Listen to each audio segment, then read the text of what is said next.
siswa tercinta.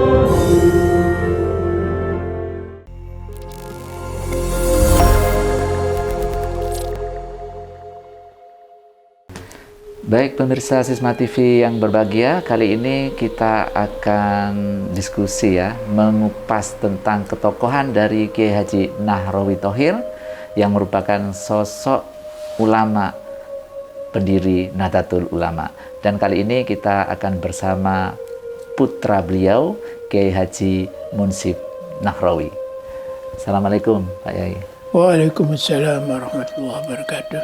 Ya, mungkin kita minta dijelaskan Pak Yai bagaimana tentang ketokohan dari Kiai Haji Nahrawi Thohir yang dalam usia begitu muda ya, 26 tahun, beliau diundang untuk ikut merumuskan pendirian sebuah organisasi yang cukup besar, organisasi keislaman, yaitu Nahdlatul Ulama. Monggo ya.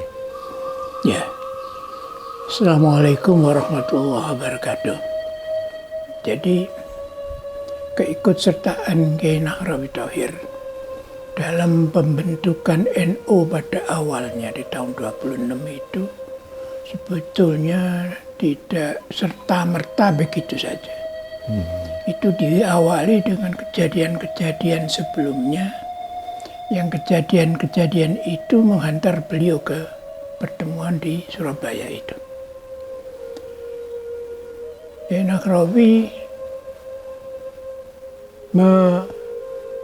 memimpin satu madrasah di Jagalan Malang sana.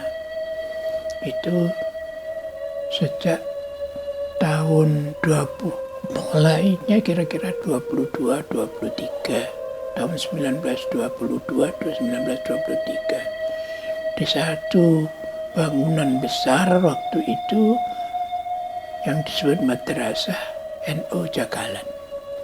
Madrasah NU Jagalan.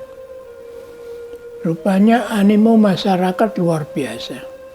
Sehingga ketika sejak awal berdirinya itu sudah luar biasa. Santri-santri untuk belajar di madrasah itu. Sehingga ada foto yang di tahun 24 seperti ini, tahun 1924, ini foto para santri waktu itu, di mana biji putih ini Kiai Nahrawi, yang sebelah Kiai Abdul Hadi yang bangun madrasah ini, gedung ini. Setelah di tahun ini, 24 ini, beliau merasa sudah banyak berhasil, maka terpikir oleh beliau untuk membuat sekolah untuk anak-anak perempuan. Didorong utamanya karena putranya Kiai Nahrawi nomor 1, 2, 3, 4 itu perempuan. Dan lagi memang banyak saudara-saudaranya santri-santri ini yang perempuan. Sehingga waktu itu beliau keliling ke se-Kabupaten Malang ini menemui kiai-kiai yang ada. Menyampaikan keinginan beliau untuk mendirikan sekolah bagi anak-anak perempuan. Tapi reaksi mereka itu kelihatannya juga belum menggembirakan.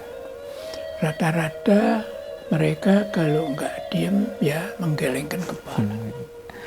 Berarti menolak nih. Ya, sehingga terpikir untuk tetap keinginan itu dilaksanakan, dikumpullah orang tua dari santri-santri laki itu. Dikumpulkan, disampaikan keinginan itu, karena yakin bahwa di antara putra-putranya juga ada anak-anak perempuan yang memang ya seharusnya diberi pendidikan seperti ini, seperti anak-anak laki-laki. Rupanya juga masih tanggapannya negatif. Rata-rata mereka berpikir anak perempuan di dapur saja.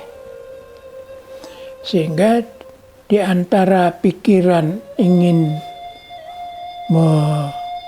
meneruskan perjuangan bikin sekolah perempuan, di satu saat, di satu segi lagi ada rasa kekecewaan ini, maka ada seseorang yang memberitahu beliau bahwa di Jombang itu ditambak beras.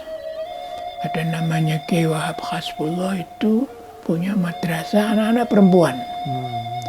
Barangkali Yai Nagarawi menurut orang itu bisa konsultasi ke sana.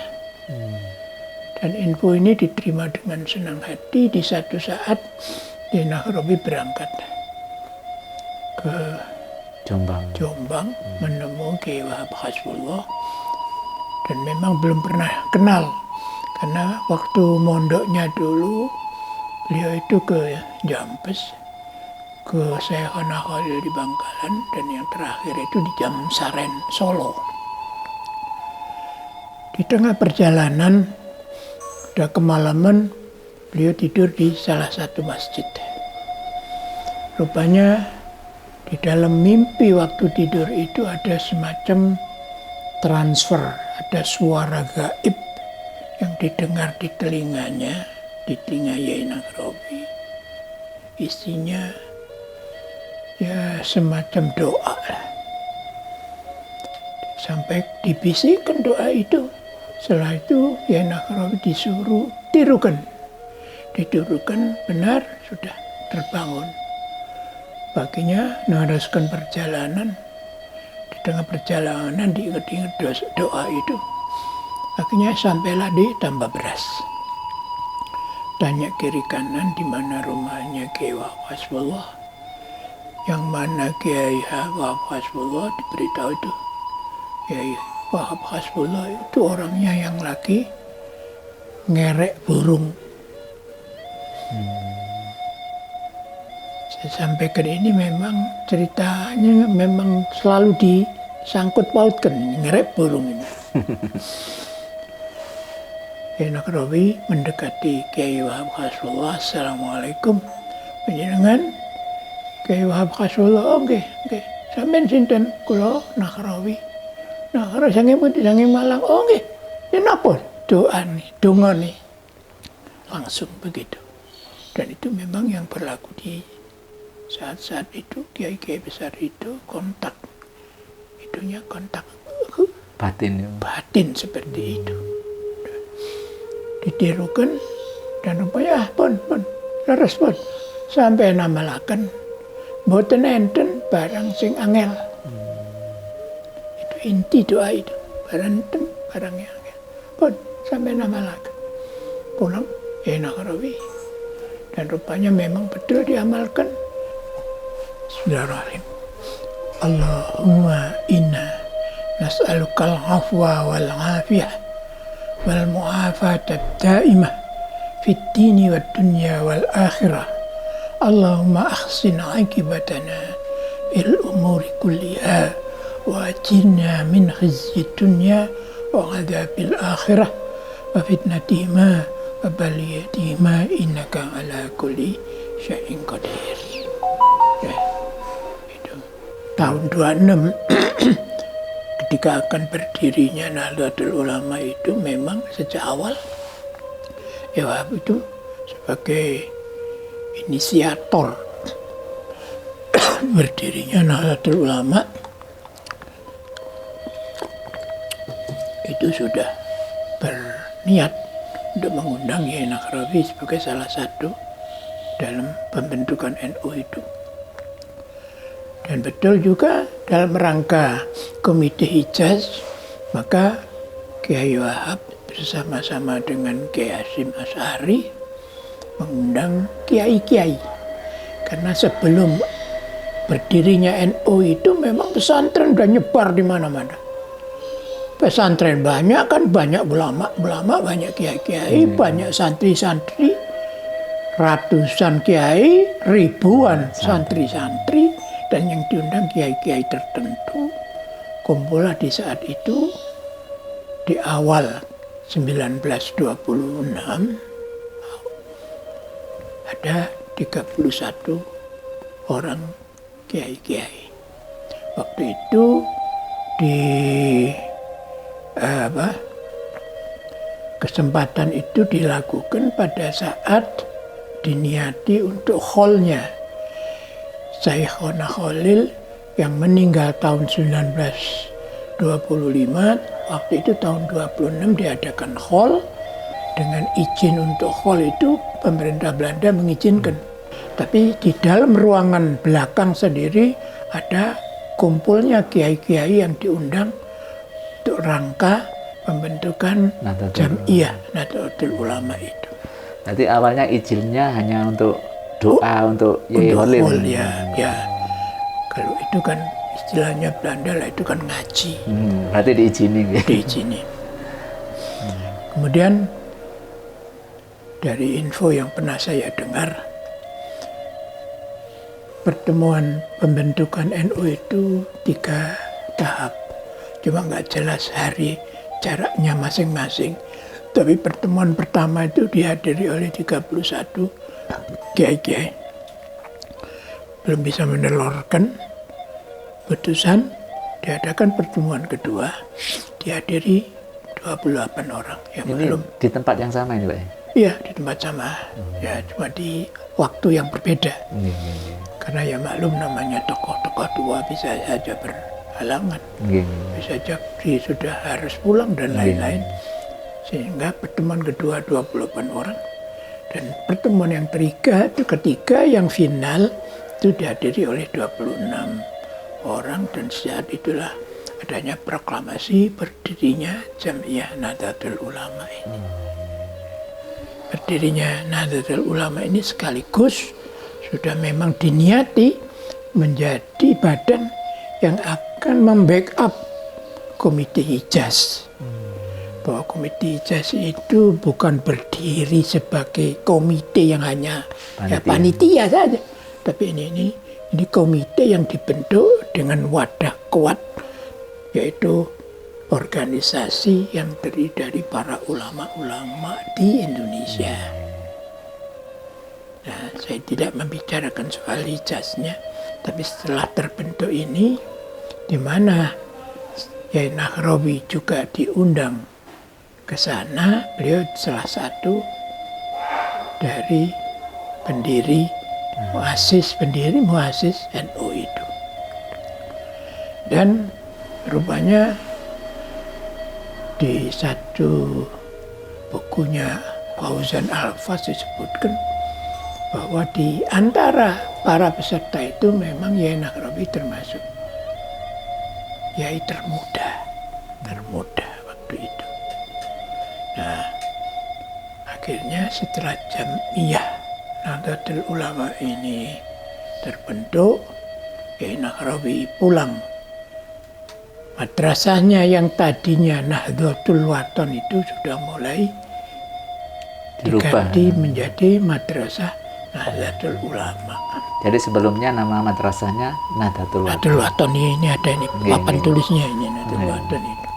Menjadi Nahdlatul Ulama dari anak-anak yang laki-laki, bahkan anak-anak perempuan juga namanya Madrasah Muslimat Nahdlatul Wathon, Nahdlatul Ulama. Nah, dan rupanya perkembangan madrasah perempuan ini makin lama makin besar.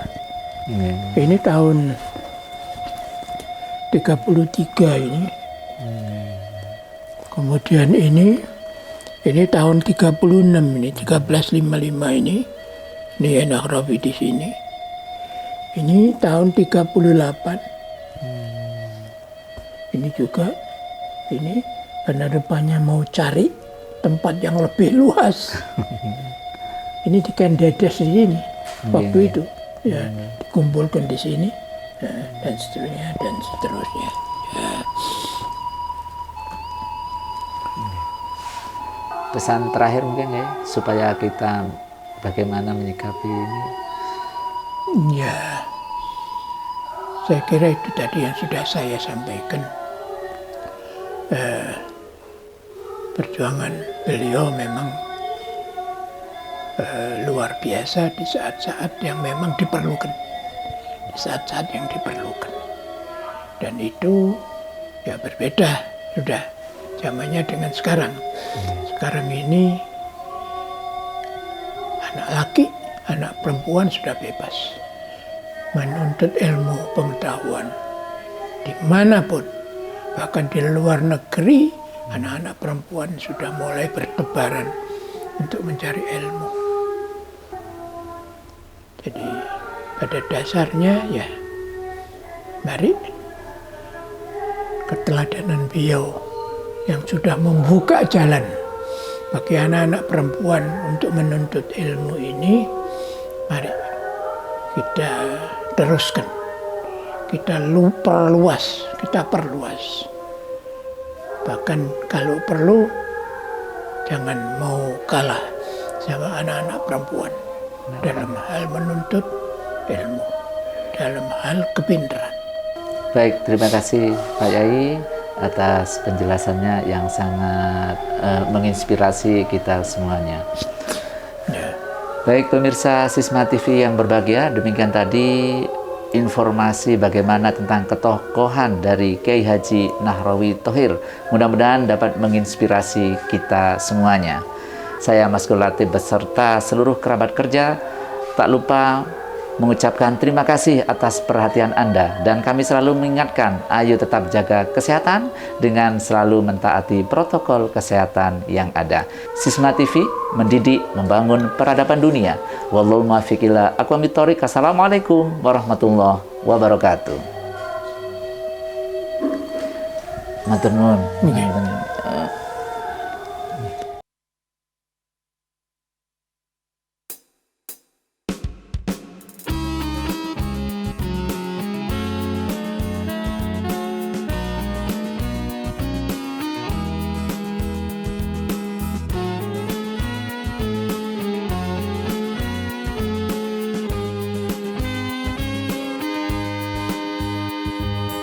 Mulanya aku tidak tahu tentang cinta, kini aku tahu cinta.